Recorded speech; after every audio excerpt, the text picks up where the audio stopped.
Hello guys, welcome back to another video where you see me unbox and swatch the Schminke Horadam Aquarelle set of 24. I got this new watercolor set a couple of weeks back and I thought it's best we do the unboxing together. I had heard a lot of good things about Schminke and I really wanted to try it out for myself. I like the fact that this palette comes with its own swatch card. I do own a couple of half pan palettes myself, but I rarely see such swatch cards coming along with the palette, so this was a welcome change. Now, is it just me, or do you really find these half pan palettes really cute and beautiful to look at? Anyway, so I wanted to show here that this tray was detachable, so you get a lot of surface area to mix your paints if you do consider taking this palette as a travel palette. All the pigment details are written on the cover of the half pan. The tray also has these tiny metal clasps which keep the pans tight in the palette, but when you have to remove them, you might have to wiggle them out a little bit. Okay, so enough talking about the palette, let's unwrap these babies. So right off the bat, you see that the pigment is filled to the brim of the half pan. Now Schminke on its website also talks about its unique half pan filling procedure, so you can give that a read. What I found quite interesting while unwrapping these half pans and seeing them for the first time was the pigment load.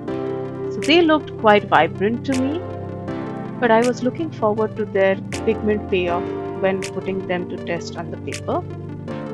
It was truly a joy unwrapping these half pans, and I hope you are enjoying this unboxing as much as I did while filming this video for you guys.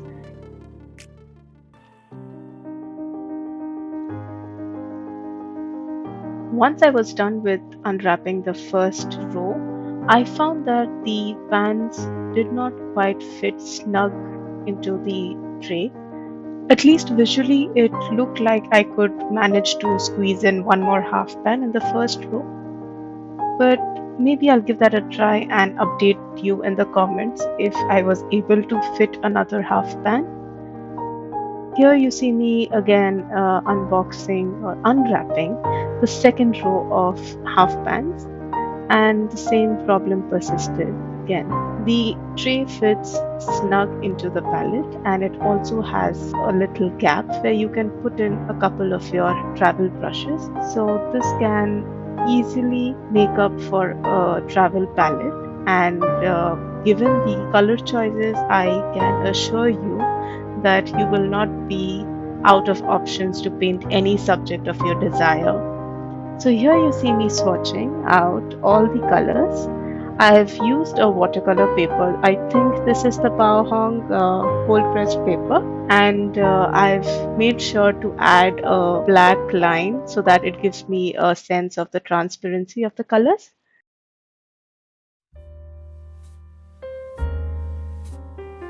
First impressions, very pigmented, and I did find lifting off was easy. Some of the pigments already looked a little opaque than the others. I think that would be an interesting mix when painting sunsets.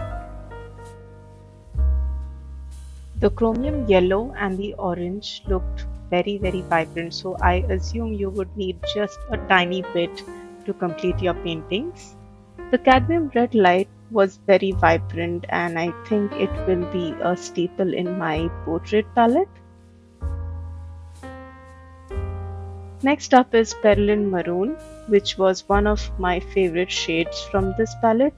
Look at the intensity of the color, and as soon as the pigment touched the paper, it granulated so well.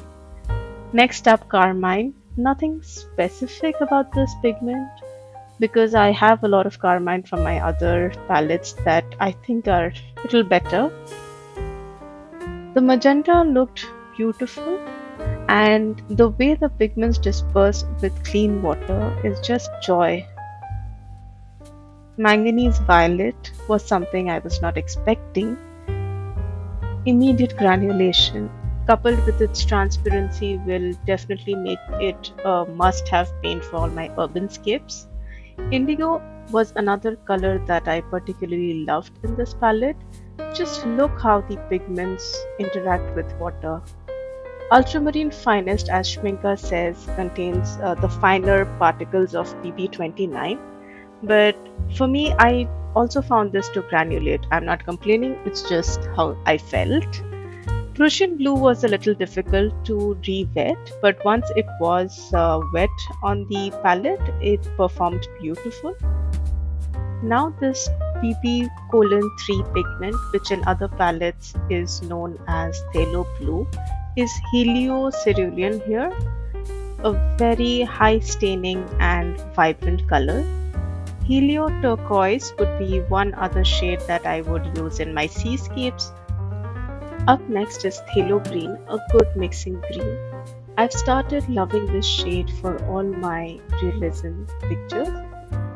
I think it gives beautiful mixes when mixed with nickel azo yellow.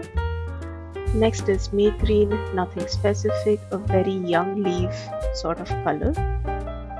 I love this shade, the cobalt green. Can you see the granulation though? I mean, how beautiful is that? Up next, the permanent green olive is a good convenience green. Next is Naples yellow, a very opaque color, good for portraiture. Yellow ochre is another really good color from this palette. Overall, I find all the colors in this palette to be living up to its hype. I mean, I can't wait to get started with painting art pieces with these pigments. The burnt sienna, quite vibrant, the Venetian red is very opaque. A very standard Venetian red, similar to the ones I have from other palettes. Sepia brown was a very interesting addition to this palette. Usually one would expect a burnt umber, but I like that they added a moody brown. And to finish it all off, ivory black. Now I personally don't use black as much, but yeah, it's a good convenience dark color if you want to mute some shades. So let's do some color play, shall we? I'm going to let you be the decider of how the colors mingle with one another and would you use this to make your convenience mixes. Overall, I found this palette to be quite comparable to my Daniel Smooth pigments. Now, I don't or haven't yet tried using the granulating pigments, but I'm pretty sure I will be well equipped in a couple more months to give you a detailed comparison between Schminka and Daniel Smith. But for now, Schminka is very, very close to my Daniel Smith half pan palette. And here is the dried up outcome of the swatches we had done earlier. Now, if you're still here with me, thank you so much for sticking along. And if you like this video, don't forget to give it a like. It means the world to me and it also encourages me to make such videos in the future. Thank you so much and I can't wait to see you on the next one. Bye for now.